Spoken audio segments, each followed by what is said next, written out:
We are back. You're listening to You Would Think, the Philly Sports Podcast. I'm your host, Kyle Collington, and joining me, as always, it's Mike Giletto. What's up, buddy? How you doing? How are you? Good. And as requested, we also bring you the return of Mr. Mike Giletto Sr. How are you? Always nice to be requested. Good. Now, before we get into today's show, I'm here to tell you can find the show on Twitter at YWT Podcast. You can find me at K Collington and Mike at Mike_Giletto. You can't find Mike Sr. anywhere, but, you know. I might have to change that. You might have to. You can also find the show on Facebook, Instagram, Podbean, iTunes, Google Podcast, lastwordonsports.com, and our YouTube channel. Now, we got a lot to talk about today.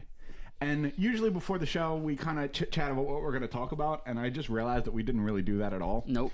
So let's wing it. We do it every week anyway. Why not? Yeah, let's start off with the Phillies. They have... Ding dong, the witch is dead. Move on. Right. So that whole deal about playing meaningful baseball in September is kind of out the window. They played like one meaningful game in September, right. I think. Although I would say that, you know, these games are still meaningful in terms of playing with pride and playing for next year. They're professional athletes. You don't play for pride. You play to win. What? You don't play for pride. Like, yes, you play to win, but you also play for... Yes, you're a professional do. athlete. At the age of 12, when you're playing, like, peewee football, yeah, sure, you play for pride. So they should just roll over and die? Basically, yes. Okay. You don't play for pride when you're a professional athlete. Mike Sr., please, for the love of God, back me up here. Getting back to the original premise of playing meaningful September baseball, they did that. They just lost them all. Yeah, they did. They had an awful month of September. Correct. They've been really bad for the last 6 weeks. Yes. And that's what cost you the playoff run. Yep. You know, we talked a month ago about these last 7 games against the Braves, 7 of the last 11, maybe deciding the division and being a really huge couple of series, and they just threw that out the window. They really spit the bit on that. Yeah, it was a major collapse. Just pitching, fielding. Hitting's always been bad all year, so I So can't was get... the fielding. The fielding's been Yeah, the fielding's all bad. year. But the pitching kept them in the games, first half of the year, then And they it just caught shit up the with them. bed. The pitching eventually did stop. I'm still flabbergasted about you don't play for pride. You don't play for pride when you're a professional athlete. Well, you play with pride. You don't play for pride, but every day of your professional life, you're supposed to play with pride. You're supposed to play like a professional athlete. You're getting paid $1 million a day to play a game. But there's no moral victories here. You're a professional That's athlete. different than playing with pride. Yes, no. He said this, you have to play For pride. from here on out for pride. You're out, so just play for pride. No, Play there's to no moral win. victories. Play to win games. Yes. Play to get yourself set up for Yes. next year. Exactly. That's pride, Play man. to win games. No pride. You just said they should roll over and die. I didn't say that. If you step on the field, you play to win. That's Exactly. I never got Play paid. I never to got win paid. the game. Yeah, I never got paid a second of any sporting event I've ever played, and I've always played as hard as I can because that's who I am. Yeah, and that's what you need to be a professional athlete, in my opinion. And if you're not playing 100%, get out. That's different. You said they have to win for pride, basically. I didn't say win for pride. I No, said they have to play win for pride. they have to win for his bet. They have to win for my bet. They have to win for my bet. Do we want to congratulate the Braves? No. No, you're right. Good call. Moving on. Yeah. They're going to get steamrolled in the NLDS anyway. You think so, though? I mean, who are they going to go against? Okay. Do they beat the Cubs in a series? No. Do they beat the Dodgers in a series? No. They're probably going to play one of those two teams. Well, Next question. Cubs, I'm actually not sold on. The Dodgers, they lose, but the Cubs, they might make it a series. Well, it's baseball, and there's no American League team like Boston or Houston involved in the NL, right? Or the Yankees. Anybody can win. That's a different conversation. But they wouldn't be favored against the Dodgers or the Cubs, but they could beat them. Yeah, I just The Dodgers don't have major pitching outside of Kershaw, and he doesn't pitch well in the playoffs, so they could beat them. That's fair, but I don't know. I think it's a sweep. Maybe they take one game, but it's not even close. It's the first time in; they're up against it. No, I wouldn't expect them to do much, but I wouldn't be shocked if they went into the second round or something like that. Okay, that's up to you. I'm sure Scott thinks they're going to win the World Series. But Scott's going to be disappointed. But that's you know what? Listen, they have a young kid, this Acuna kid. He seems like a hell of a player, so they have that going for them. This bet is pretty big for me because the Phillies are currently, I believe, 2 games above 500. So these last 7 games against the Braves are pretty important for my sake. They're not important for the standings, and hopefully the Braves go into cruise control September call-up mode. And September call-ups are dumb, by the way. I mean, I don't necessarily They're disagree stupid. with you. How do you expand the roster to 40? Well, what happens is they have 25 guys and then they expand it to 40. No, I think it's because they expand it too far. It's going way to 30 too far. should be max. I agree. Having a couple extra 20, 29, 30, it's fine. Having a couple extra guys so your playoff teams can rotate in some rest makes sense. It's just different baseball. But having it's a different game. Yeah, you're playing spring training baseball at that point. It's just a different game. No, I agree. Because now pitchers go 2-3 innings because they have 17 guys in the bullpen. Yeah, the teams that are bad call up all their young guys to give them a shot.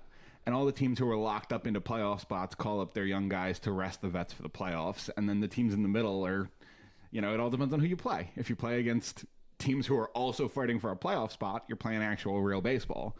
And if you're playing against the top 5 teams or the bottom 10 teams, you're playing against the spring training roster. Yeah. So I get that. We were both wrong on our Eagles prediction last week. So was everybody. Shocker. That's fair. I think I called a 3-touchdown win. Yeah, you did. That sure didn't happen. Well, you almost got that, just in the opposite direction. Yeah. I did say you had to be scared of Deshaun Jackson. And what did he do? 75-yard bomb the first play of the game. Yeah, you would think that Doug Peterson knows that that's got to be a potential, right? Because he came from the Andy Reid coaching tree, and Andy Reid loves the 80-yard play on the first play of the game. So, you got to kind of be prepared for that. And Doug Peterson's shown that he's willing to do it. Yeah, well... let's jump back on the Wentz wagon because he's back. Carson Wentz is back, and they released that news on Monday. It seemed like it was like minutes after the game on Sunday. Yeah, he was probably close. He might have even been cleared before the game, if you ask me. They probably were going to sit him until... if he doesn't have the training and the rep time... Well, no, they were probably just going to sit him until they lost the game. You had no reason to. I totally believe that's correct. I think he was going to sit until they had a 1 next to their loss column. I think that makes sense. Because if you clear him... and you're undefeated at 4-0, say, now you got a controversy. Whereas, I don't know if there's ever going to be a controversy. If you're 4-0, if Nick Foles has led you to 4 victories. It depends how well he's played. Because that first game, he was it doesn't. ugly. Yes, it does. It is no, it does not. If you're 4-0, you don't change anything. Not unless you have to due to injury. When I say I would have sat, I think he would have been sat until he had the 1 loss. I don't think it had anything to do with Foles. Foles could have been at a 130 quarterback rating or a 30 quarterback rating. I don't think they felt they needed to play Wentz until they had a loss and therefore give him the most healing possible. I agree with that. Either way, Carson Wentz is back. Thank God. Yeah, we hope he's 100%. We don't really know because we're not going to know until we see it. If that leg's still bothering him, he might have a hard time pushing off. He might have a hard time, he might be a little more shy when it comes to running the ball.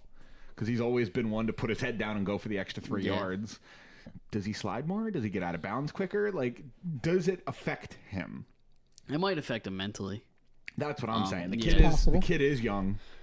I mean, we saw the same thing with Deshaun Watson when he came back for the Texans. The first 2 games, he looked bad just because mentally he just didn't have it. Same injury, so I don't know. Yeah, and hopefully Carson Wentz is ready to go.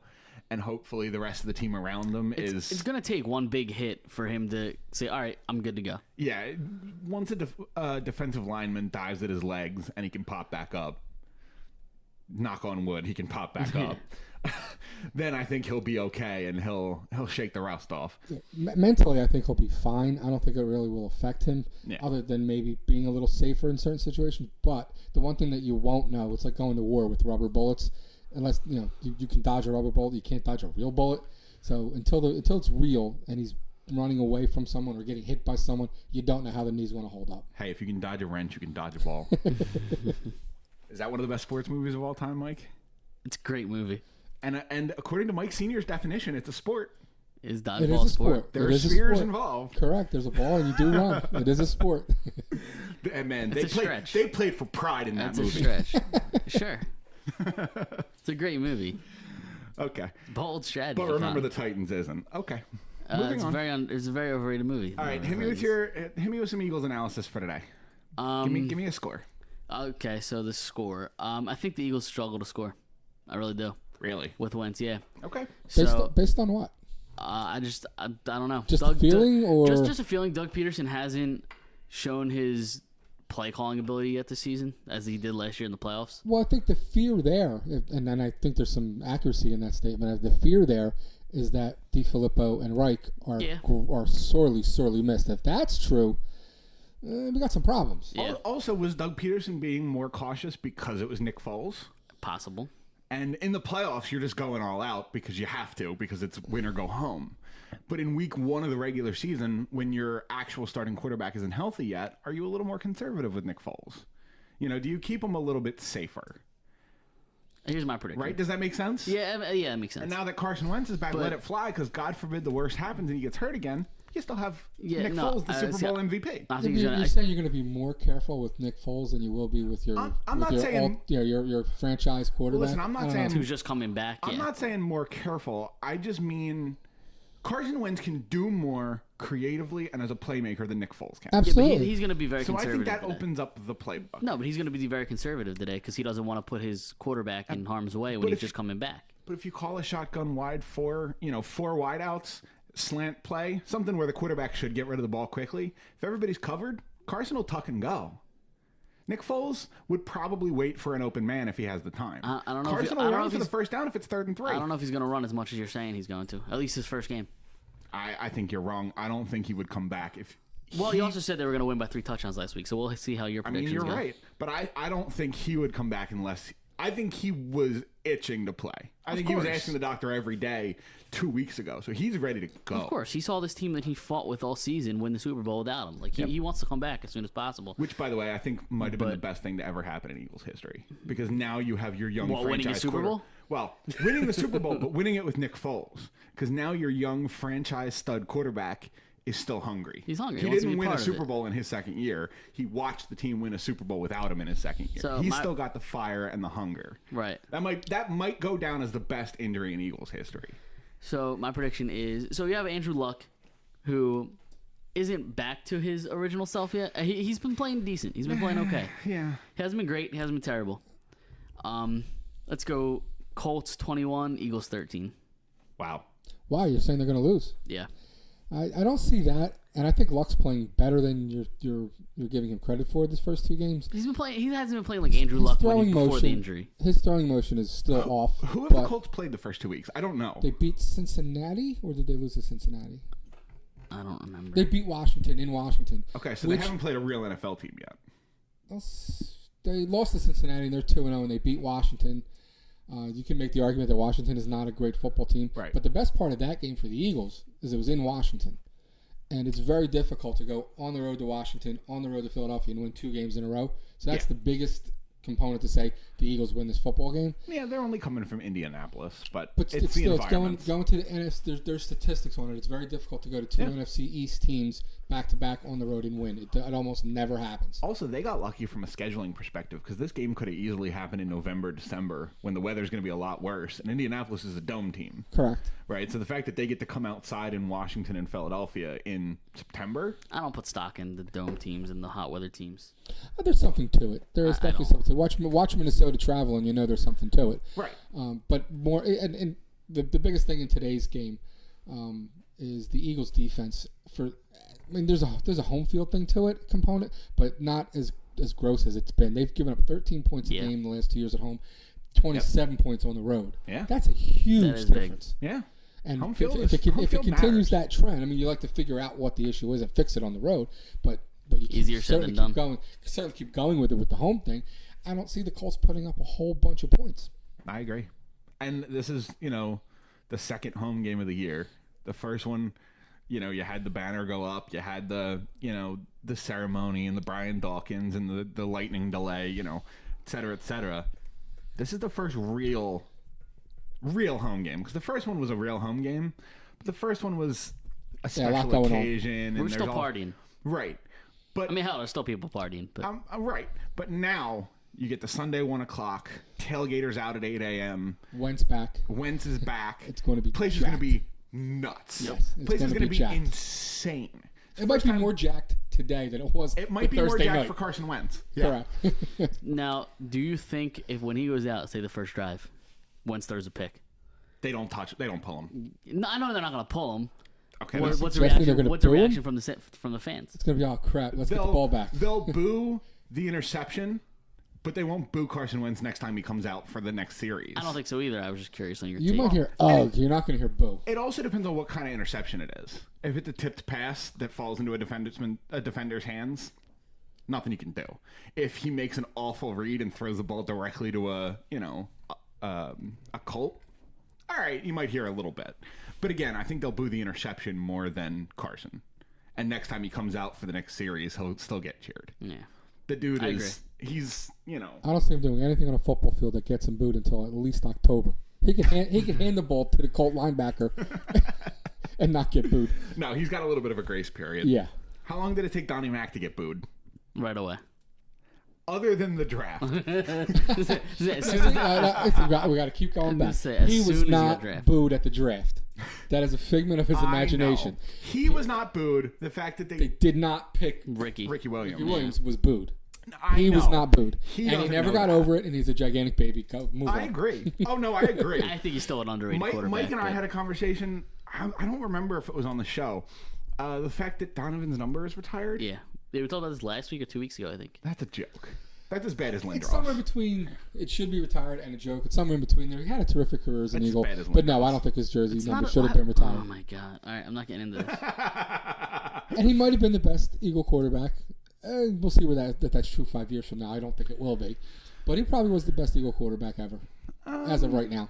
Okay. You think so? That's tough to say. That's impossible. No, not going Jaws. The other names in the running, right, are Jaws, Randall Cunningham, and if you're going all the way back to Norm Van Brocklin, then it's tough to argue against him. It's hard to correct. But I also understand that the game is entirely different than it was in 1960. Right, post 1965 or 70. The Super Bowl era. McNabb's probably the best. I think Cunningham had a better skill set.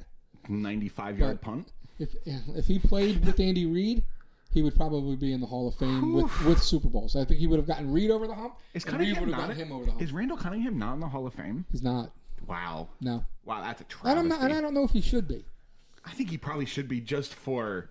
He was the first real athletic quarterback.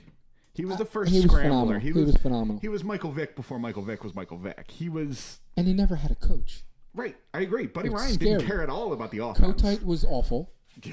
And Buddy Ryan literally wanted to prove he could win without offensive coaches. Right. He literally tried not to coach. He told Randall Cunningham, he said, "I'm not going to coach you. Do your thing." Correct. I believe the quote was, "Score 2 touchdowns a game and let us handle it." Make me 3 plays a game and we'll win. That was his quote. Something like that. Yeah. It's unreal how good Buddy Ryan was defense. Scary good. On defense. Yeah, absolutely. And then the offensive side of the ball, he didn't really care. He probably should have stayed as a defensive coordinator. He hated Ditka so much. He wanted to win a Super Bowl without any offensive coaching at all, just to stick it in Ditka's face. It's unreal. Yeah. And they almost did it, too. Almost. It turns out when you have Reggie White and Seth Joyner... But he was a great defensive mind. He had the horses, but he had a great defensive mind. I agree. And, I grew up in kind of the Jim Johnson defense era, and you could tell Buddy inspired him a little bit. He always played the aggressive 7, 8, 9 guys in the box. Yeah, but he was more bend but don't break than Buddy was. Buddy was 3 and out. Take the ball from you and go score with it. Yeah, much more than give up yards. He hated giving up yards too, not just points. Clear out your teeth on the way. Absolutely. Yeah, Buddy Ryan was mean, man. Yeah. It's no accident that two of the top 5 defenses of all time were coached by Buddy Ryan. The 85 Bears and the 90. Bears. Pick your 90s Eagles defense. 92, 93. They were the best. They were. Yeah, that was back when Mike Golick was an Eagle. He was part of it. Yeah. Oh, that was fun. That was about the year I was born. Okay. Yep. Then you'll have to take my word for it. Indeed, I will. All right. So you have the Eagles losing, Mike. I do. Yep. 21-13. 21-13. Senior. I'm gonna say 27-16. Who? Eagles. Okay. Maybe 31-16. Yeah. Now, it's a rout. I can make this prediction knowing what the weather looks like. It's a little rainy.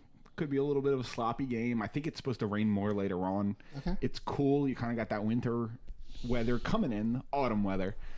I'm going to go 20-13 Birds. Okay. Low scoring, couple of fumbles, couple of bad picks, maybe a missed kick or two.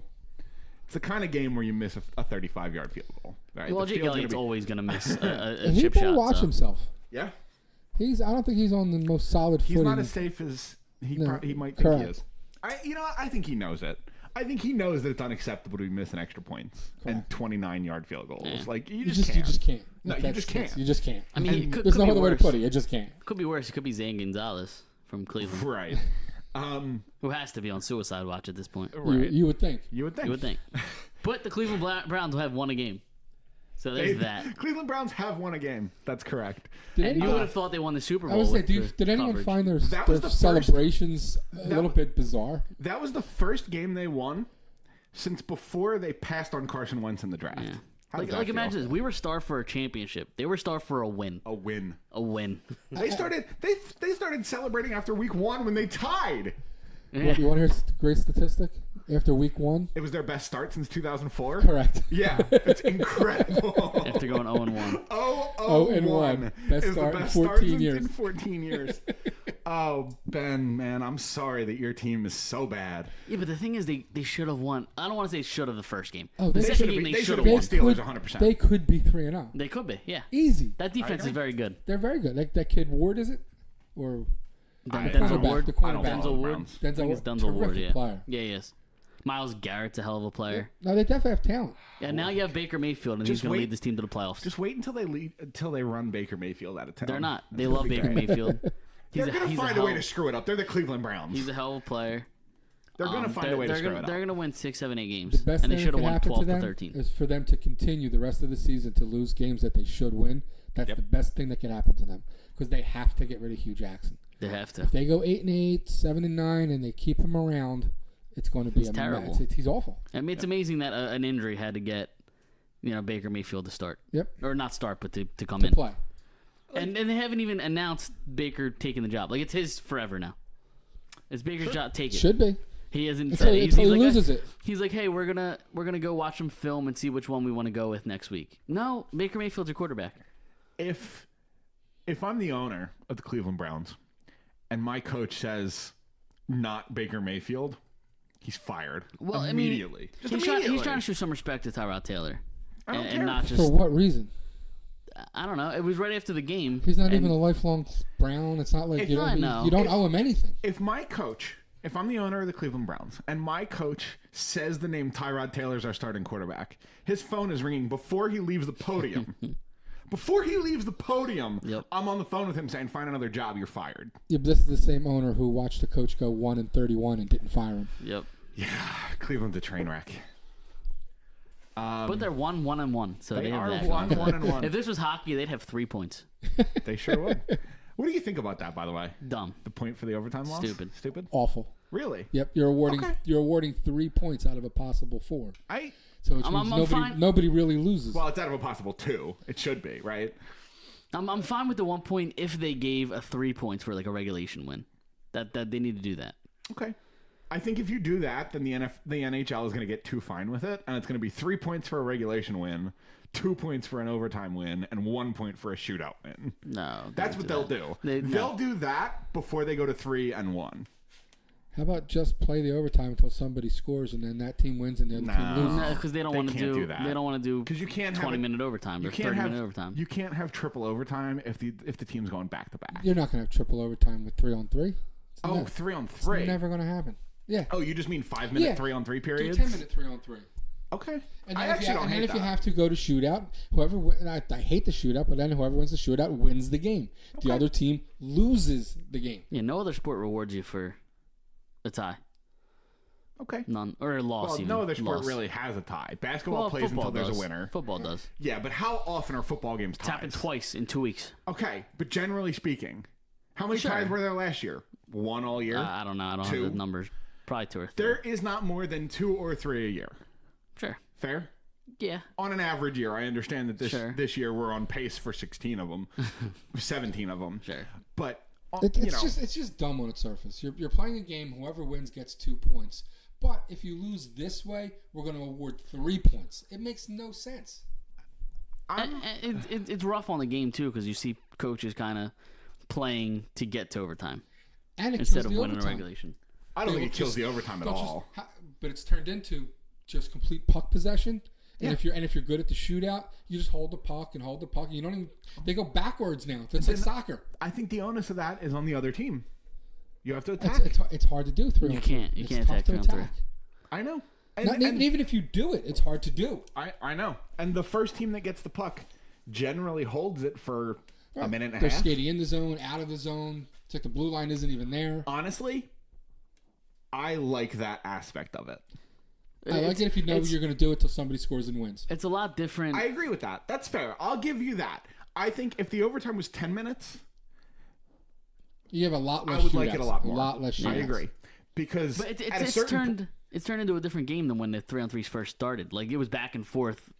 You know, the pace was and great. teams have adjusted. Right, they realize it's all about once you possession. realize you realize you can pass it back to your goalie while you're changing your line, and keep possession.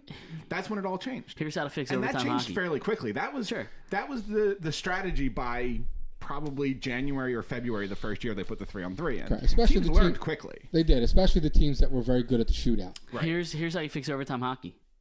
Just keep it 3-on-3, half ice. Stop. Let's go. Stop. Half that might be the dumbest thing you've ever said. And you've said a lot of said a lot of dumb shit. Yeah, you kept Remember the Titans off the best sports movies of all time. How do you even logistically do it? I don't know. Do you put the nets against the boards like in practice? Yep. Why not? You're an idiot. You're an absolute idiot. Best idea I've ever had. That is worse than Remember the Titans is not a great movie.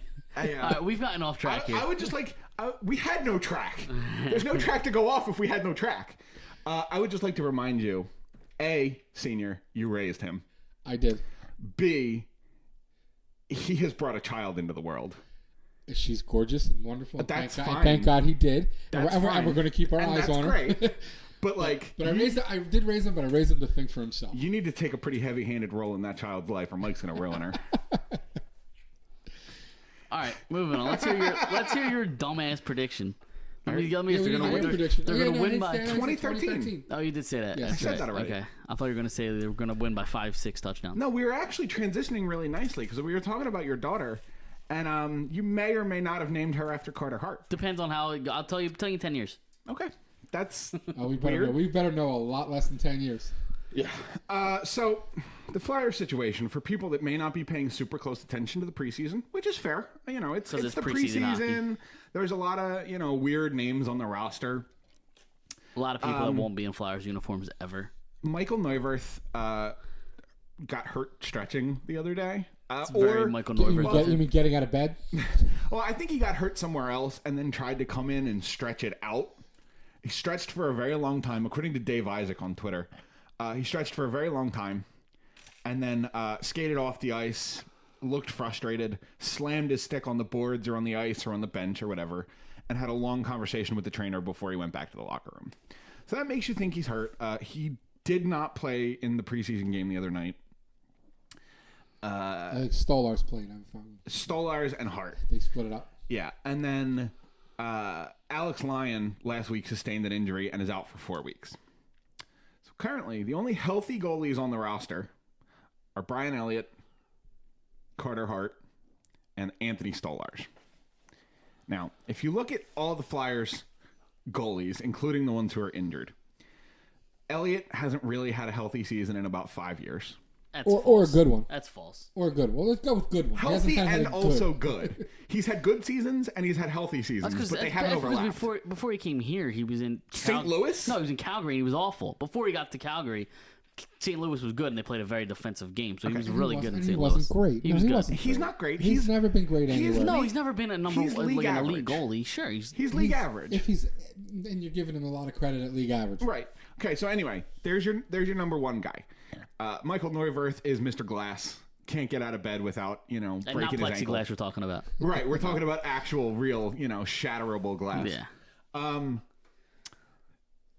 Anthony Stolarz missed almost all of last season with a severe knee injury. He got his knee basically reconstructed. Yep, he's still not an NHL player. And he's not NHL caliber, even if he was completely healthy. He's young, and a couple years ago he had potential, and we thought maybe he'll be a decent to mediocre starter.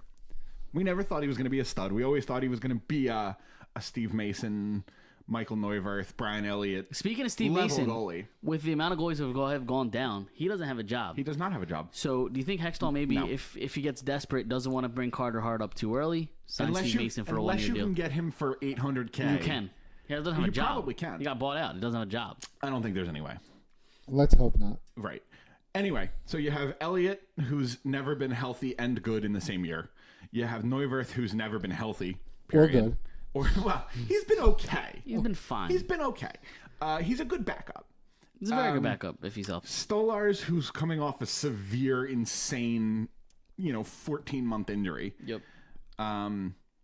Alex Lyon, who's currently hurt, although doesn't really have much of an injury history. He hasn't mentioned the name yet that I want to hear. And also probably doesn't have too high of a ceiling. Again, he can kind of be that fine Brian Elliott, Michael Neuwirth level starter if he played a lot. I don't think I'll ever get to that level. Okay. I think he's got potential to get there. And Carter Hart. Yeah. That's literally your 5 goalies right now. I'll ask you both, very simply. Does Carter Hart make the team out of camp? No. I would like to see it happen. Right. Well, I don't know what other choice they would have. I don't see the benefit to setting him down. You can either play in this league or you can't. Well, he's either going to go down or he's either going to be up, or Anthony Stolarz is probably going to be your backup this Right, season. that makes no sense to me. Right. And then in Lehigh Valley, you're going to have nobody, really. You're going to have Hart and whoever they call up from the Reading Royals. I don't see what this kid has left to prove in the minors. I just don't see it. Well, the minors are different than juniors. He hasn't played in the minors yet. That's the thing.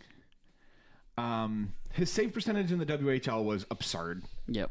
He set the record. He was the WHL goalie of the year 3 years in a row. He was the CHL goalie of the year 2 years in a row.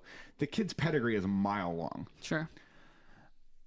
I don't buy into you're going to ruin him. Neither do I. Not if he's the player you think he can be. Because to me, it's okay. It's not about the mechanics. Because mechanically, we know from the WHL, he's the best goalie in WHL history. And that history includes Carey Price, by the way. Carey Price was not in the WHL, I don't believe. Was he? I believe he was. I'm not entirely positive. I'm pretty sure he was. Anyway, he's the best goalie in WHL history, stats-wise. Okay? Yep. So it cannot be a mechanical issue. If he had a mechanical issue, his numbers wouldn't be... Yeah, he was. He played in the Tri-City Americans in the WHL. Right. Because that's the goalie he kept getting compared to. That's why I knew that. He's got the best stats in WHL history. A history that includes Carey Price. Sure. Who has how many Vezina nominations? Sure. A bunch of them? Yeah. So it's not a mechanical issue. So the only issue it can possibly be is a mental issue, which is fair. Goalies are insane. I get it. You have to be insane if you're willing to, get shot with a 95-mile-an-hour puck. At a real early age, you sign up to get hit with rubber 40 times a game. I understand. Goalies are nuts. So if it's an issue, it's got to be a mental issue. It's going to be a mental issue whenever he comes up, whether that's now or in 2022. If he's got mental issues, we need to learn ASAP so we can ship him off before the rest of the league figures it out. If he is the player that you believe he is, then those mental issues will not be there. They won't exist. Exactly. If this kid has the fortitude to start in the NHL, he should have most of that now. Correct. And you get him in now, and you have Brian Elliott, a vet, who's been around the league for a very long time. He doesn't have to carry every game. Carter Hart does not have to start every game. If Carter Hart starts 25 games... For the season? For the season. I'd like to see more, but... That's a good number. Now... Yeah, how much you expect? I mean, you compared him to Carey Price. When Carey Price first came up, he was a backup to Yaroslav Halak. Okay, how many games did he play his first year? So... Pull it up for me. All right, hold on. Yeah, but that's the situation. What was the need of the Canadians at the time? Halak was... We needed... Right, Yaroslav Halak was still pretty good at that point. He was decent. He was probably like a Michael or a Brian Elliott. Okay, Talent-wise. Exactly. So I literally just said I want him to be the backup to Brian Elliott and play 25 games. I'm not saying he should come in and start 65, but if he starts 25 games, he plays your back-to-backs. He plays, every fourth or fifth game when also his first year he played a lot more than I thought he did. I wouldn't be surprised if it was a 50-50 split. 41. Okay, and what were his stats? What was his goals again? His rookie year, he 41 games. He had 2 assists, in case you care about that. Sure. 2.56 goals against average, 24, 12, and 3, 920 save percentage. Very good. That's good numbers for a rookie. Yeah, for sure. If Carter Hart puts up close to that, right? If Carter Hart puts up 2.85 goals against with a 9-10 save. That's weird. For some reason, they didn't trust him then. Because I remember You're very happy with that, aren't you? No, but 2010 playoffs. Didn't they play Halak in the playoffs? Which is weird. Halak Yeah, because Halak was their number one guy, and but Price was still young at that point. He's been on the team for 3 years at that point. Yeah, but you're still paying Halak to be your starter. Yeah, sure. At that point, Carey Price was still proving himself. Also, I think he might have had a nagging injury at that point. You don't miss the playoffs because of a nagging injury. If you have somebody else who the team trusts just as much, sure. if Brian Elliott and Michael Neuwirth are both perfectly healthy, you're probably starting Brian Elliott. Well, that's not going to happen because Michael Neuwirth is never perfectly healthy. If they're both perfectly healthy, you're probably starting Brian Elliott. Sure. If Brian Elliott's at 85%, you're probably starting Michael Neuwirth. Sure. It's the same thing. But Michael Neuwirth would never be at 100% ever. Yeah, obviously. All I keep thinking, and the reason why I want to see him here at some point during the season, if not to start the season, is Patrick Roy, Ken Dryden, goals of that ilk, Matt Murray, who were Stanley Cup champions before they were Rookies of the Year. Yep. Okay. The goalie position can be done. You can be great at a very, very early age, and if this kid is great, let's go. He's going to have to prove himself eventually. Why not now? Yeah. And if this... Okay. But Hextall's always had a very patient approach. I understand. And that's why, full disclosure, I don't think he's going to be on the main team. Yeah, I don't either. This is my case for it. And it's not, oh my God, I love Carter Hart, he's going to dominate. Like, no. You are a fangirl. I'm a fan, yes. You're a fangirl, yes. Do I want him to start 65 games? Probably not. No, not unless he plays out of his mind in his first 5 appearances. Yeah, I do. Right. If he plays out of his mind his first 5 appearances and it's 3 shutouts and 2 1-goal games, give him the crease. Give him the crease. But I'm willing to be patient. I'm willing to take the time. I'm willing to trade Michael Neuwirth for a 7th-round pick and the Flyers eat half the salary. Like, I'm willing to make the room for him. I don't think they're going to. But think about where the team's at. Sure. This team took a step forward from last year. Would you say? I agree with On that. paper. James Van Riemsdyk in, Val Filppula and Matt Reed out in the forward core. Brandon Manning out. And maybe Philippe Myers in. We'll talk about that a little more as we go on here. But overall, this team probably got better. Sure. Okay? Yep. So... The young players are a year older. They should be better. The young players are a year older, but also so are the old players, right? Claude Giroux is 30. Jake Voracek, I think, is 29. Wayne Simmons is 28. They're not old, but they're starting to get towards the back end of their absolute prime. Is that fair to say? Yeah. Senior? They're still in it. Right. Yeah, but if you spend this whole season dealing with growing pains in your defense, Mike doesn't think this is a championship team right now. And I don't necessarily disagree with you. I'm not fighting you on that. But if you don't think they're a championship team this year, what do you do to get to championship level next year?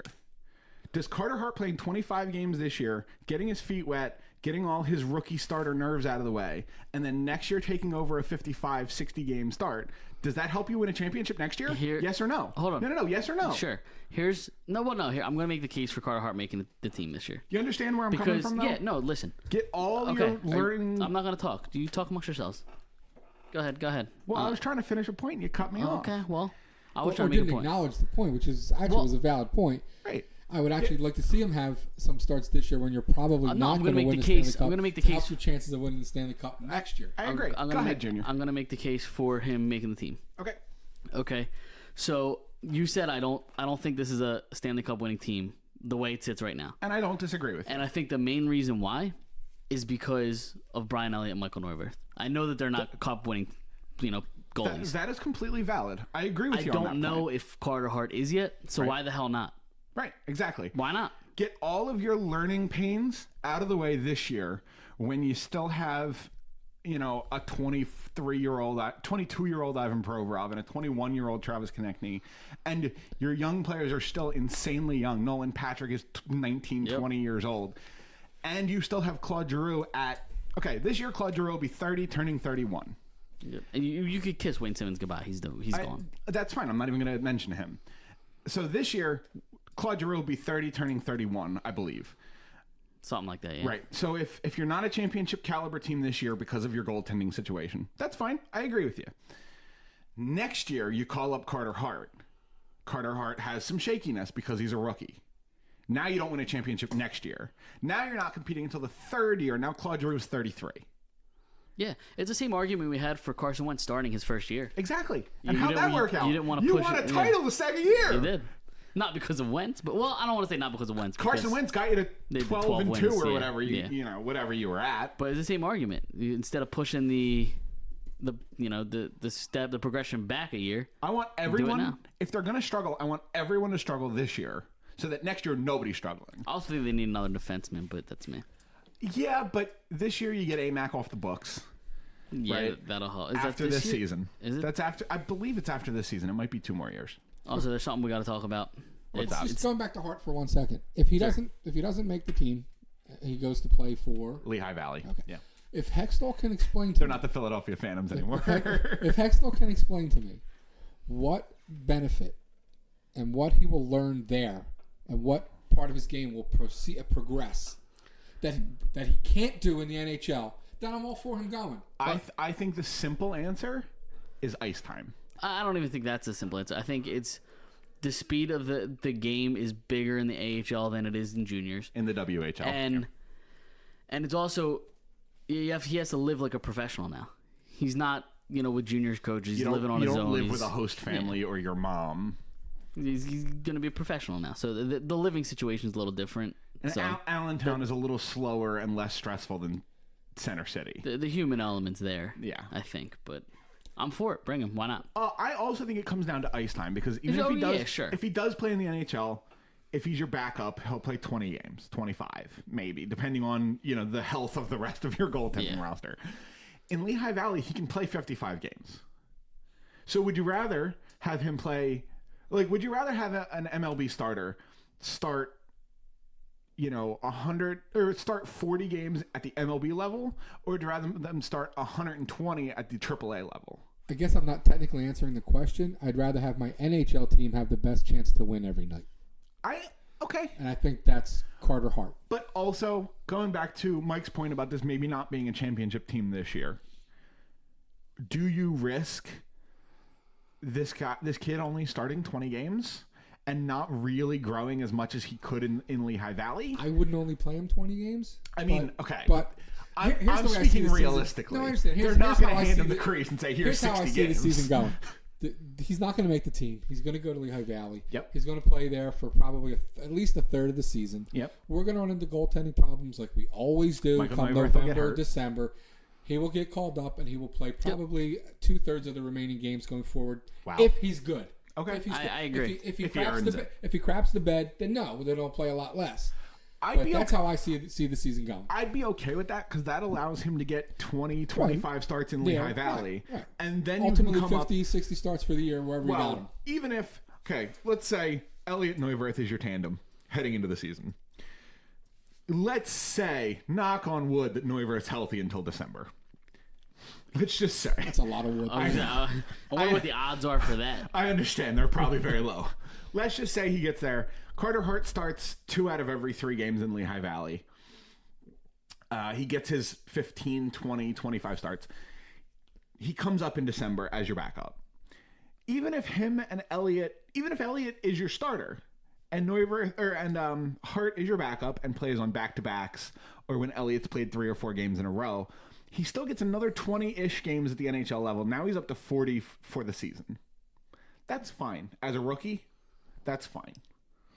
In my opinion. It's okay. I'd like to see a little bit more. And again, if he plays the way he has played, it's going to be more. Right. Now it'll be warrant based. One of the best things that could happen would be if, let's say this Neuwirth injury that we still don't really know much about.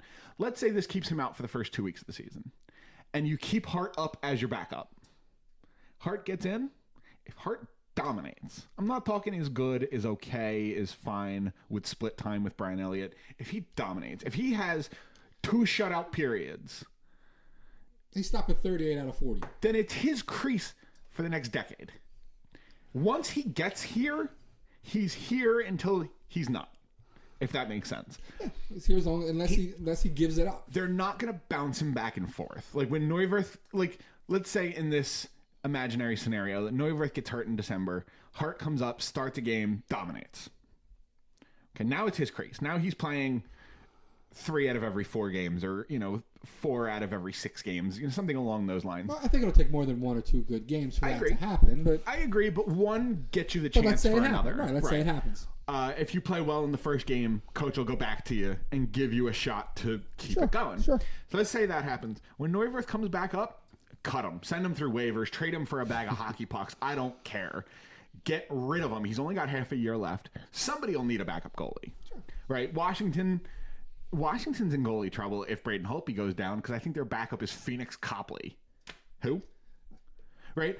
All the teams that are competing, Martin Jones goes down. Who's San Jose's backup? What I do with Hart would have nothing to do with where I said Neuwirth or what I do with Neuwirth. I'm going to do with Hart what needs to be done. And that's what I'm saying. Be damned, well, that's what I'm saying. Yeah. When he comes back to being healthy, get rid of him. Send him away. Send him as far away as possible. Right. That's what I'm saying. Or put him on waivers. And try to send him to Lehigh Valley. And if someone claims him, great. It's whatever. Fine. That being said, I think they're going to be frustratingly patient with him. I think that's got a good chance to happen. And Hextall has a history of that. Yep. Right? How many people are calling for Philippe Myers to get called up this year? A lot. A lot of people. Yeah. Is there a chance he makes the squad opening day? Yeah. Do I think that chance is high? Not really. No. He's played well in the preseason. He hasn't played insane. Yeah. By the way, I think Vorobyev's making the team. Yeah, I think so too. The fact that he hasn't been cut yet, and they've cut, I think they're down to 25 forwards and like eight defensemen. Back. Yeah, Frost was one of the first cuts. Yeah, he was. I think him and Isaac Ratcliffe were the first cuts. Yeah. I'm not really surprised by that. Neither am I. But I want to move to something a little more concerning. Okay. Saturday morning at practice, Sean Couturier left practice with the trainer following him. Yeah, so it doesn't seem like something they're too worried about. It doesn't seem like something they're too worried about. I think they said they'll probably take it easy on him the rest of the preseason. Maybe he doesn't play until the last preseason game. They didn't even mention like body part? No, he just left. I think the impression that people got was lower body. As long as it's not knee. That's lower body though. Well, as long as I understand that, but there's more to your lower body than just your knee. Right. I think people said they saw him limping a little bit. But that can be knee, that can be ankle, that can be hip, that can be foot, that can be groin. That can be a lot of things. If he's ready to go by the time the season starts, I'm not worried about it. I wouldn't rush him. No. He's become a pretty valuable cog in that team. Yeah. Remember and I don't bring him back until he's 100% healthy. So I've been watching highlights because I'm at the point where I'm ready for hockey to start. Absolutely. I watched a full game the other night from 2012. It was April 1st, 2012, Flyers-Penguins. If you remember, they played twice in the last week of the regular season, and then in the first round of the playoffs. That's when we had series, that insane right? series, right, where Giroux had the shift. Right. That was the season where Giroux had 97 points. Not Claude Giroux. Sean Couturier was the third-line center and was just glued to Evgeny Malkin's back. Yeah. And Malkin did nothing for either of those last 2 regular season games or really in the playoffs. And that's kind of when Sean Couturier got pigeonholed. That was his rookie season, and he kind of got pigeonholed as the defensive guy. Really, really good defensively. He'll win 65% of his defensive draws. Can't really do much offensively. And he held that mantra until this past year, when he just went absolutely insane. Yep. And, should have been was a Selke finalist. He was a Selke finalist. And is going to be in that conversation now forever because he hasn't lost his defensive capability. He's still very good. He played against the Crosby line in the playoffs. He's still your number 1 defensive center. How old is Sean? He's 6 weeks. He's 6 weeks younger than me. He's 25 years old. Okay, and off air we had a conversation about hockey players turning 26 and they are what they are or they aren't what they are. So you can get better at 26.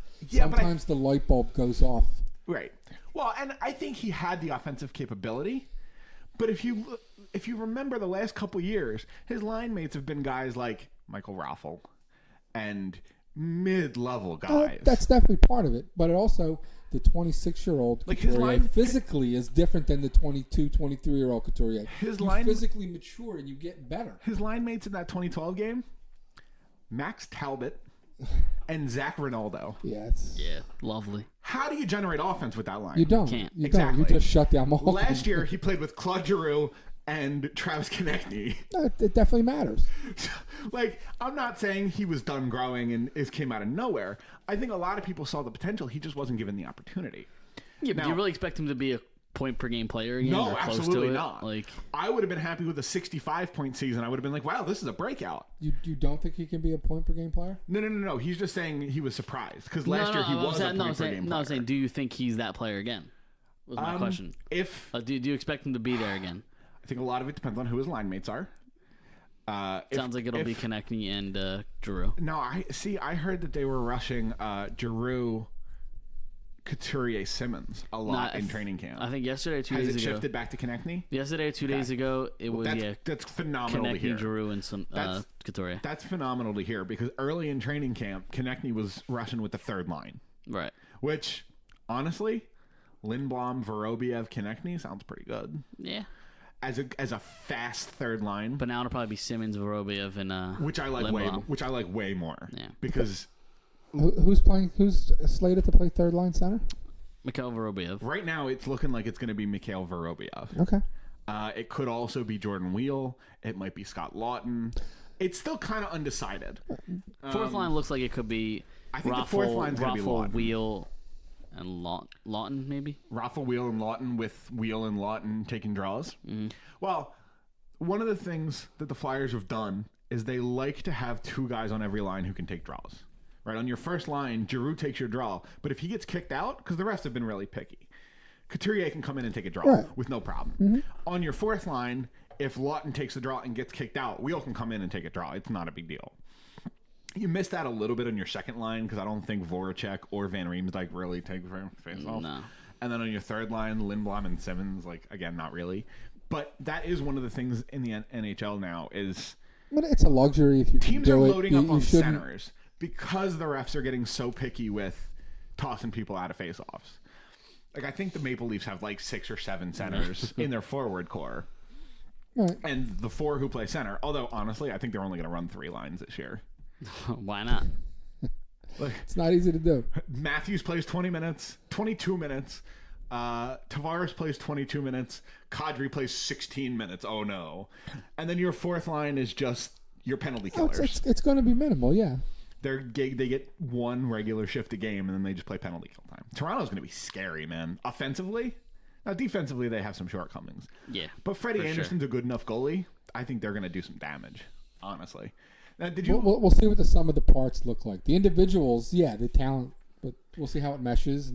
And I love their coach. All right, Senior, you listened to our show last week about you heard our predictions on the Eastern Conference? Yes. Okay, what do you think? Who makes the playoffs out of the Atlantic and the Metro? I think your predictions were fairly accurate. I mean, you never know what one of those teams is going to go from having the good year to having the great year. I do expect Washington. I think you were kind of on that. I do expect them to take a step back. They're going to slip a little bit. Yeah, I think the Flyers they're could year pass them. older. Not 1 year older is not a huge deal, but I think there'll be a little bit of a hangover. I really do. And they lost their coach. They tried to kick that door in for so long. I'm not necessarily sure that that's a bad thing. I wasn't his biggest fan. They finally kicked the door in. Sometimes when you finally kick the door in, you get pretty satisfied. And I think it's possible that they take a step back. Ovi might show up day 1 still drunk. He had a busy offseason. They still make the playoffs. They're not. They're not going to take that kind of step back. If they're a little sluggish in September, in October, November, they'll kick it into gear in January. Yeah. My biggest issue with your predictions was it seems you guys are still pretty high on Buffalo, and I just don't say it. I didn't have that high. I had them like fifth or competing sixth in the division. I think they're entering a playoff spot. I didn't say that. I think they're in competition. I think your top 3 teams from either division are pretty much locked. The Atlantic, you have Tampa, Toronto, Boston. And in the Metro, you have Philly, Pittsburgh, Washington. And then you kind of have a scrum of mid-level teams, Buffalo, Columbus, New Jersey, maybe Carolina, depending on what kind of season they have, and then Florida. It's kind of that middle batch. I think Florida is the best of that batch. Yeah, I agree. Significantly. And I think Buffalo might be the worst of that batch. But I think if Buffalo snuck into the second playoff spot, it wouldn't be a world-beating surprise. No. I'd be shocked. Okay. No, I really well, would. the Atlantic also has the bottom feeders like Montreal, Ottawa, You and get to beat up on Montreal, else is in that Ottawa, division? Detroit, Detroit. Yeah, those 3 bottom feeder teams. So who are See, awful. But you don't play them every night. play them a lot. But not every night. You get what? You play your division 5 or 6 times each. Something. So you 4 get or like 5, yeah. 16 or 17 games against those 3 teams. That's probably 13 wins. That's a lot of free points. I just so far I've seen Eichel as a mess. So He'll be better this year. We'll see. I I haven't seen it yet. I think How was he a Alex mess? He Neal, was like a point per game player last year. There's more to the game. I understand there's more to the game, sure. he's also got Casey Middlestat now, where he's never really had help before. Right? Last year he had Ryan O'Reilly, but I get the impression Ryan O'Reilly didn't really take a leadership role. I don't think he mentored Eichel, and that's not a bad thing. I'm not trashing Ryan O'Reilly. I just didn't really get the impression that he was mentoring the kid. You have Casey Middlestat. You have Sam Reinhart. You have Rasmus Dahlin. I was about to say Rasmus Dahlin. Who the biggest problem was defense. Yeah. They just got Dahlin. And it still is. I mean, Yeah. sure, yeah. Well, no, I think their biggest goal. And goaltending. is Well, not right now there, it's goaltending. you know. They have no goalie. Robin Lehner's gone. They have Wedgwood And who's and coaching the team? It's a nobody that hasn't proven anything. no. okay. So- I mean, listen, I don't necessarily disagree with you. Which I think is the Flyers' biggest I was problem. going to say Dave Coaching Haxtell as well. also No, is it's a huge nobody who problem. hasn't proven it's a anything. huge problem. Haxtell's a huge problem. Well, not. They not also this they year. also traded for Jeff Skinner too. They did. I forgot that Buffalo added Jeff Skinner. Yep. For nothing, by the way. There's a For reason, peanuts. There's a reason you got him for nothing. No, No. yeah, because Carolina's stupid and doesn't know what they are. What is I don't see Skinner as anybody's answer to anything. He's a 30-goal scorer. Somebody's got to be on the ice. When you stink, somebody has to be on the ice. When you're on the ice, I've sometimes said that you to score Mike a a goal. couple times over the last week in conversation. Like, Doesn't make your Dylan make you Larkin in good. Detroit. Nice. Someone's got to put points. Right. Even if you're a bad team, if your team scores 100 goals, somebody's got to Someone's score a gonna bunch score. of them. Right. Now, getting back to the original question, the one part I did love about your prediction is Winnipeg. Yeah. Yep. I'm a Winnipeg guy through and through. I think they can definitely get there to the final and maybe win it. What's their weakness? They don't have I one. don't really. Yeah, I mean, Their bottom. the one their thing, fourth they're bottom line. the one six, thing yeah. they may not have is that physical defenseman. Dustin Byfuglien? Okay, I'm not saying he isn't. I'm talking about a defensive. Okay. You know, a you Chris said physical Pronger. defenseman, and I was like, no, excuse like me? a shutdown defensive guy. Okay. Along the lines of, not there aren't many Chris Prongers in the world. Don't get me wrong. I'm just saying that type of. Jacob Trouba's not bad. It's not bad, but Josh it's not. Morrissey's not I mean, bad. I mean a They're guy more that when the puck other movers. teams, Yeah. when the other team's best forwards are on the ice, you got that defender who can control the game The and only take problem the puck is- out of the zone. That's only one- problem you're is- asking for their one weakness. They don't have the best defensive core in their division Oh, absolutely not. because you play with San Jose. That division's going to be a slugfest, man. No, they're not in the same division as Oh, they're San Jose. not? No. Okay. I'm sorry. They're in the right? Central? Oh, wait. Really? Yeah, They I'm have pretty, to be. yeah, no, they I'm pretty, they yeah, have no- to be in the Pacific. No, they're in the Central. Okay. So what Look it makes up. you like the Jets? But even so, they're still not because Nashville's better than them Oh, yeah. defensively Yeah, too. you're I either- thought you were going Nashville. You're either going against Nashville or San Jose. Yeah, and I thought either you were way, going Nashville when you said not the best You don't defensive have the best core. defensive Yeah, core. Winnipeg's in the Central. I think Nashville's coming back hungry. I think they're a little embarrassed by getting run over last year in the playoffs. I think every team every year comes in hungry. I agree. really do. It's just you're competitive by nature and you want to win. If Which you're, goes back to the whole playing with pride thing. You don't play with pride, play to win. Sure. what makes you so high on the Jets? What makes me high on the Yeah. Jets? They I don't mean, have I a agree. weakness. I agree. They have They have a every good I've been goalie, I've a been good telling- defensive core. They have Patrick Laine. I've been- Like, m- I've yeah, been telling them for a year. There's Mark- 6 forwards that yeah. the Flyers could not crack their lineup. Well, I don't know about The that. top 6. But I know you continue to disagree with me, but now you're all over the Jets. Scheifele's one of the best centers in the league, and I'll die on that hill. He is. He's terrific. yeah. I do want to give you that. Yeah, It and then depends on And what he you plays consider best. winning. He plays winning hockey. Patrick Laine's great. He's a beast. Yeah, he is. Blake Wheeler's one of the most underrated, Underrated players in the hockey. league. I agree. I absolutely love Connor. Connor Kyle I need to is a see him a stud. little more. I mean, he had what 20? No, he had like 40 goals last year, didn't he? He had a 30, bunch. And 35 goals. and he's just young and Yeah, he's coming, 20 years old, fast, something like he's that. Yeah, huge. no, he's a good player. If he's playing second line minutes this year, he's going to have a really good year. I don't think he cracks the top line, but if he's playing on the second line, he's going to have a big year. If either Connor or Laine were in a Flyer uniform, there would be posters in Philadelphia. These guys, they would be the poster boys of the team. Well, maybe not in Philadelphia because Philadelphia doesn't acknowledge hockey. But I disagree with that, but only when they're good. You know where I'm coming from. This show exists. No, we're not a hockey town. We're a Flyers town. This show exists because the sports media does not. We're not a hockey town. There is some truth. We're not a hockey town. We're a Flyer town, not necessarily a hockey town. That's true. I think there are some people here who follow hockey, but I think the city as a whole follows the Flyers. And maybe the Penguins because we hate them. But like there's not the overwhelming NHL knowledge. I would say only one out of four Flyer fans are hockey fans. That's probably accurate. I'd be willing to give you that number, yeah. That's probably accurate. Like, name a third liner on the Dallas Stars. Right. And a lot of people in the city just can't do it. Right. You might be able to pick out your Sagans and your Bens, but can you name a third liner? Is there a third liner? Exactly. I was just hoping that wasn't a test. Mike and I actually did a little experiment on the phone a couple weeks ago where I would look at a team's roster and I would ask Mike to name 7 of their forwards. I had a decent. 7's a big number. I did these. I think you're into third line. 7's a big number. That's exactly why I picked 7, right? Because you can name the top 6 on most teams, and that third line was tough. And Mike, you got it on some teams. Yeah, you got it on the division rivals. You got it on the teams that we see a lot of, right? The Eastern Conference, you were pretty decent. I wasn't gonna name 7 on the Calgary Flames. Right, like you crapped out at like 4. Yeah. Anyway, you guys can play that game at home with your friends, leftwinglock.com.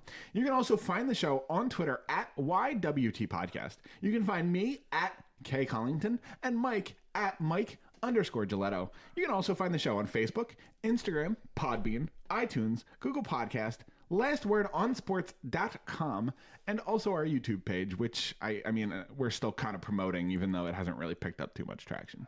But we're working on it, and Mike's being super helpful right now checking Twitter. My bad. So before we go, Senior, what was your call for the Eagles game today, by the way? 31. 27-16, maybe 31-16. Okay. Although technically that's 2 predictions. A pretty big Eagles win. Yeah, I think so. And that game starts in about an hour. Yeah, and Mike, what did you have? 21-13 Colts. And I had 20-13 Birds. There you go. So you guys can let us know how wrong we were, because by the time this show goes out, the game will be over. So do so on Twitter, and until then, we'll see you next week. Go Birds.